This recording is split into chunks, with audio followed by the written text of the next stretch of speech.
Stay away from her. She's difficult. The manager whispered those 6 words to every new person who walked through our department doors. Not loudly, not dramatically, just a quiet warning delivered with a concerned expression, like she was protecting them from something dangerous. And they believed her. Every single one of them believed her without question. For 8 months, I watched her repeat this ritual. 8 months of watching people look at me, then look away. 8 months of being the woman nobody wanted to know. The words weren't sharp like a knife. They were slow like poison, spreading through every conversation I'd never be part of, every project I'd never be invited to join, every moment of belonging I'd never experience. And the worst part? I let it happen. I had to let it happen. Because what they didn't know could either save them or destroy them. And I was the only one who could decide which. Before we go any further into what happened next, I need to say thank you. Thank you for being here, for listening to something that most people would scroll past. If this story means something to you, if you feel what I felt, please hit that like button. Drop a comment telling me if you've ever been the person everyone was warned about. And subscribe, because stories like this need to be heard. Now let me tell you who I really am. My name is Celeste. Not the kind of name that blends into a crowd, which is funny, because blending in was exactly what I needed to do. I'm 41 years old, and I've spent the last 17 years studying something most people don't think about until it's too late: workplace ethics. Not the boring kind they teach in corporate training videos. The real kind. The kind that shows you exactly how good people end up doing terrible things without even realizing it. I've interviewed thousands of workers, from janitors to executives, and I've found patterns. Patterns that repeat in every industry, every country, every type of organization. 3 years before any of this started, I published a textbook about those patterns. It wasn't supposed to become famous. It was just supposed to document what I'd learned. But universities started using it. Training programs built entire courses around it. Regulatory agencies began referencing it when they investigated companies. And suddenly, my name meant something in professional circles. My maiden name, that is, the name I published under, the name I'd built my reputation on. When I got married, I took my husband's surname, not because I believe in tradition, but because it gave me something valuable: anonymity. I could walk into any workplace and nobody would connect me to that textbook, to those interviews, to the woman who'd spent nearly 2 decades documenting how organizations fail their people.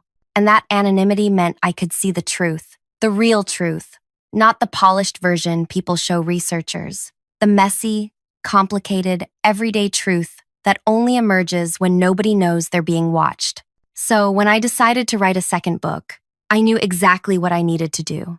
I needed to work inside a typical organization, not as a consultant, not as an observer, as a regular employee, someone unremarkable, someone who could see everything without changing anything. I found a mid-sized firm that handled client services for various industries. Nothing glamorous, nothing terrible, just ordinary. The kind of place where most people spend their careers without anything dramatic happening. I applied for a position handling client complaints and employee concerns. Basic work, necessary work.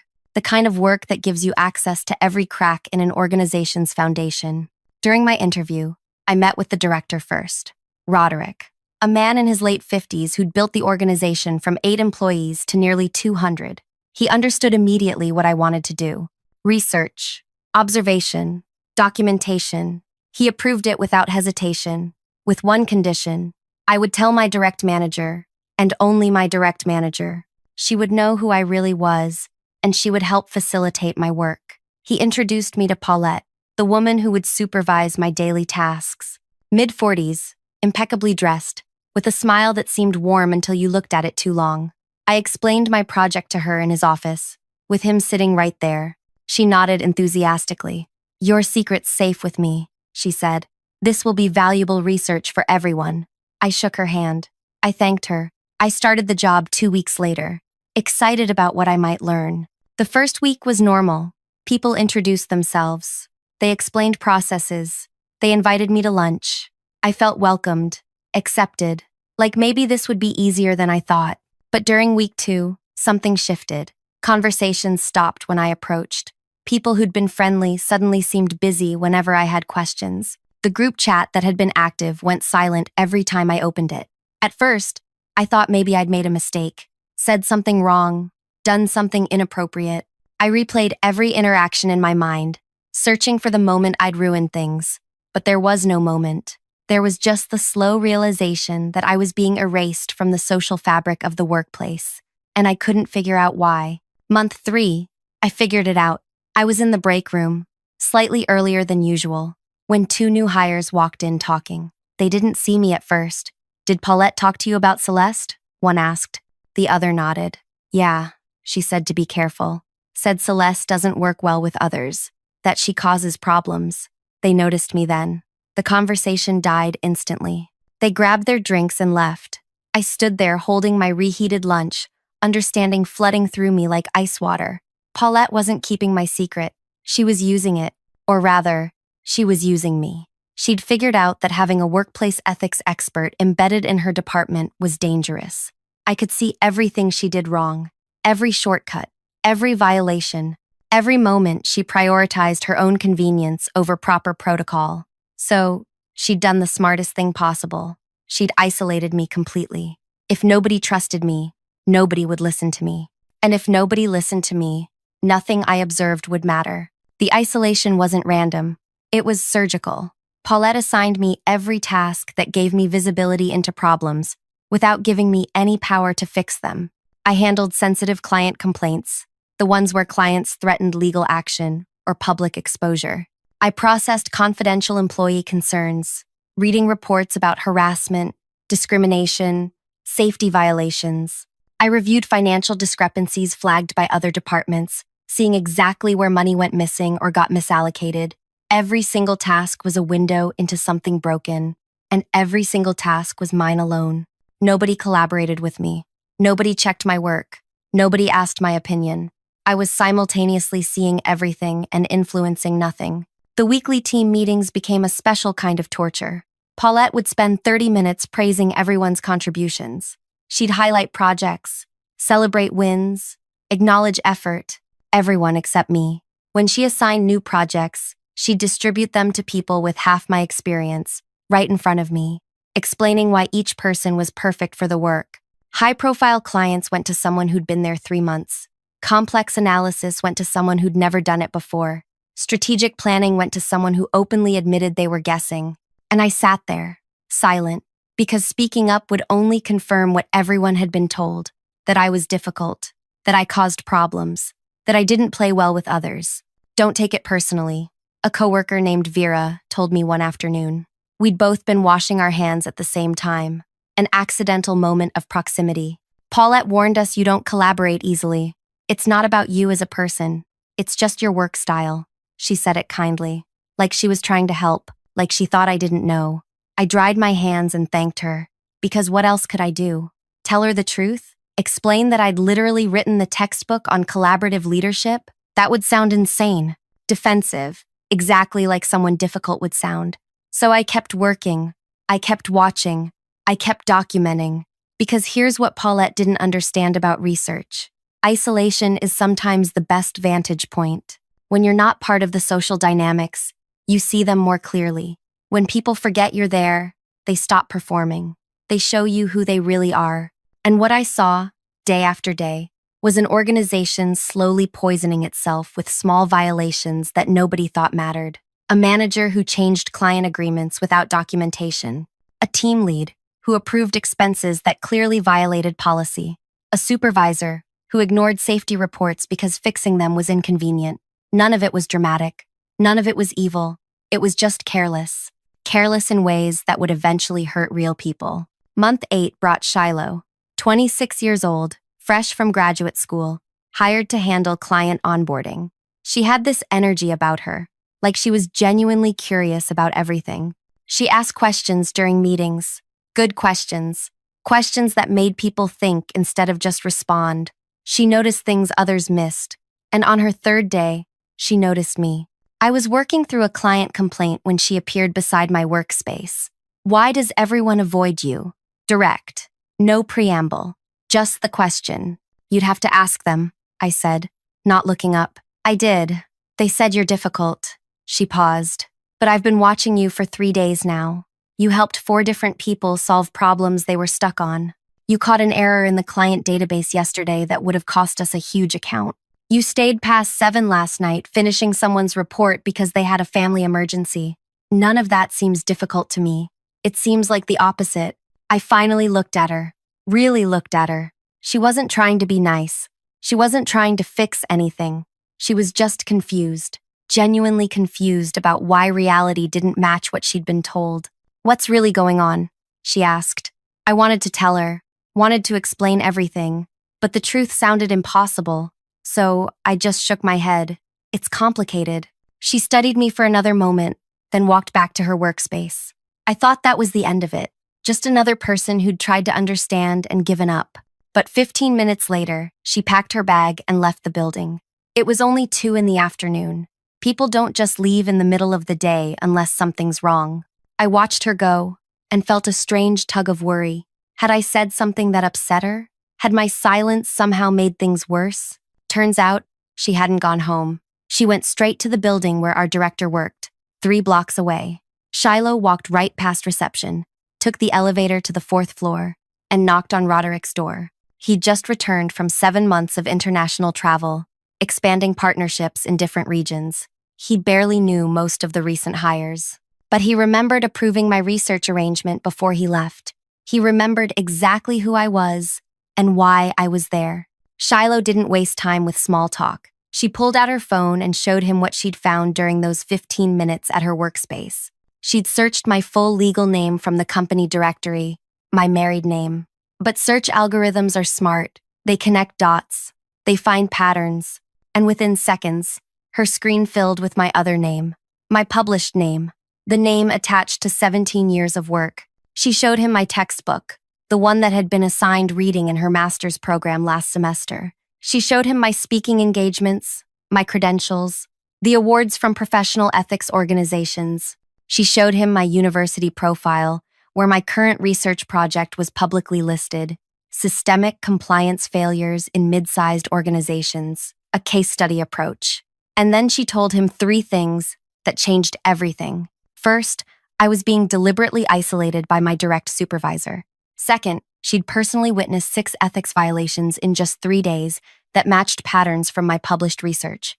Third, if I was still gathering data after 8 months, the company was probably in serious trouble. Roderick listened to all of it without interrupting. Then he made 3 phone calls. One to his assistant, scheduling an emergency leadership meeting for that evening. One to me, requesting my attendance. And one to Paulette, informing her that her presence was mandatory. I got the call at 4:30. Roderick's voice was calm but firm. "I need you at a leadership meeting tonight. 6 o'clock. Conference space on the 4th floor." He didn't explain why. Didn't give me time to prepare. Just hung up after I agreed to come. I sat at my workspace feeling something I hadn't felt in months. Fear. Not because I'd done anything wrong, but because I knew what was coming. The reveal. The confrontation. The moment when 8 months of careful observation would either vindicate me or destroy me. I arrived at 5:50. The conference space was smaller than I expected, with windows overlooking the city and chairs arranged around a rectangular setup that fit maybe 12 people. Roderick was already there. So was his assistant, the head of human resources, the chief financial officer, 2 senior team leads I'd never met. And Paulette, she sat at the far end, her expression carefully neutral, but I could see the tension in her shoulders. She knew something was happening. She just didn't know what. When I walked in, her expression shifted, just for a second. Surprise mixed with something else. Maybe anger, maybe fear. "Why is she here?" Paulette asked Roderick. "She's not leadership. She's here because I invited her," Roderick said simply. He gestured for me to sit. I chose a chair near the middle, not too close to anyone. Shiloh entered a moment later, looking slightly nervous but determined. She sat near Roderick, clearly his ally in whatever was about to happen. Roderick started without preamble. "Celeste, I understand you've been conducting research during your time here. Research I approved 8 months ago. Can you update us on what you've found?" The room got very quiet. Everyone except Roderick and Shiloh looked confused. Paulette looked like she'd swallowed glass. This was the moment I'd been preparing for since I started. The moment where I could either burn everything down or build something better. I documented violations. I had names, dates, specific incidents that violated not just company policy, but actual regulations. I could end careers right there, could justify every lonely lunch, every ignored contribution, every whispered warning about how difficult I was. Instead, I said, I've found enough material for 3 chapters of my next book. Would you like to hear them? Wait, Paulette interrupted. What research? What book? What is she talking about? She looked at Roderick. You approved this? I did, Roderick confirmed. Before I left for my overseas work, I thought I'd briefed you. Perhaps that conversation got lost in the transition. He hadn't briefed her. We both knew it. He'd told her directly, in his office, with me sitting right there. But he was giving her an exit, a way to claim ignorance, instead of admitting deliberate sabotage. She didn't take it. This is exactly why I warned people about her, Paulette said, her voice rising slightly. She's been spying on us, collecting information to use against us. This whole time she's been pretending to work, while actually, I've been working, I said quietly. Every task you assigned me, every complaint you had me handle, every concern you asked me to process, every discrepancy you told me to review, I completed all of it, on time, accurately, and yes, I learned from all of it. That was the point. The point, Paulette said slowly, was to trap us, to document our mistakes, so you could expose us. No, I said. The point was to understand how typical organizations function when nobody's performing for observers. You knew that 8 months ago when Roderick introduced us. Her face went pale. She'd forgotten that detail, forgotten that she'd been part of the original conversation. She tried to recover. I thought you were just observing general patterns, not collecting evidence. I don't collect evidence, I said. I observe patterns. There's a difference. Roderick leaned forward. What would you recommend, Celeste? Based on what you've observed. This was it, the fork in the road. I could recommend investigations, audits, terminations. I could present my findings as a prosecutor presents a case. Or I could do what I'd actually spent 17 years learning to do. Teach. I recommend education, I said. A comprehensive training series, 6 sessions, 2 hours each, covering the most common ethics violations I've observed across multiple organizations, including this one, delivered by me, using real scenarios from my research. No names, no accusations, just patterns and solutions. And if we agree, Roderick asked, then I'll make sure this organization becomes a success story in my book, not a cautionary tale. The room went silent again. The CFO spoke first. That sounds like a threat. It's a choice, I corrected. Every organization I study makes it into my book. How they're portrayed depends on how they respond when they discover their patterns. Some choose defensiveness. Some choose learning. The ones who choose learning become examples other organizations want to follow. Paulette slammed her hand on the table. Not loudly, just firmly. You can't blackmail us into compliance. I'm not, I said. I'm offering you what I offer everyone. The chance to fix problems before they destroy people. You can accept that or not. Either way, my research is complete. Roderick looked at Paulette.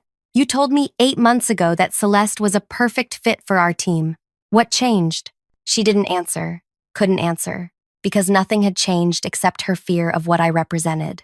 Someone who could see through every performance, every excuse, every shortcut. Someone who knew exactly what those shortcuts cost. The training sessions started the following week. Mandatory attendance. Every employee, every manager, every leader. 6 sessions spread across 3 weeks. I didn't mention the company by name during the sessions. Didn't reference specific people. Just presented scenario after scenario. Each one pulled directly from what I'd observed. Here's a pattern, I said during session 1. A leader isolates someone knowledgeable because that person's expertise might overshadow the leader's authority. The leader frames this isolation as protecting the team from someone difficult. Over time, the team loses access to valuable knowledge, performance drops, and the leader blames the isolated person for not contributing. This pattern appears in 38% of the workplaces I've studied. People shifted in their chairs. Some looked uncomfortable. Others looked thoughtful. A few looked at Paulette. She sat in the back, arms folded, expression blank. Session 2 focused on complaint handling. Organizations often assign complaint processing to trustworthy people, then ignore those complaints because leadership assumes if they were serious, the trustworthy person would escalate. But that person has been labeled as someone who overreacts or causes drama, so their escalations get dismissed as exaggeration. Meanwhile, legitimate problems grow until they explode. This pattern appears in 62% of the workplaces I've studied. After that session, 3 people approached me privately. They asked if they could discuss specific situations, real situations they were currently facing. I listened. I didn't give advice, just asked questions that helped them think through their options. Word spread. By session 3, I had a waiting list of people who wanted to talk. Session 4 covered financial discrepancies. Session 5 covered safety violations. Both sessions presented patterns without accusations. Both sessions led to private conversations with employees who'd been seeing problems but didn't know how to address them. And through it all, Paulette sat in the back, getting smaller. Session 6 was different. Roderick attended personally, sitting in the front. The entire leadership team came. I'd saved the most important pattern for last. Here's the pattern that underlies all the others, I said. A leader who deliberately suppresses talent to protect their position eventually creates a culture where talented people leave, performance drops, and the organization fails. This isn't about intention. Most leaders who do this believe they're protecting the team from disruption. They believe they're maintaining stability. But what they're actually doing is preventing growth, and organizations that don't grow eventually die. This pattern appears in 79% of failed organizations I've studied. I paused. Let that number sit. 79%, not a small sample, not an outlier, nearly 4 out of 5. The question, I continued, isn't whether a leader intended harm. The question is whether the organization will learn from the pattern before it's too late, because talent leaves. It always leaves. The only question is whether it leaves quietly or loudly. Paulette stood up in the back. Everyone turned to look at her. She didn't say anything, just gathered her materials and walked out. The session continued without her.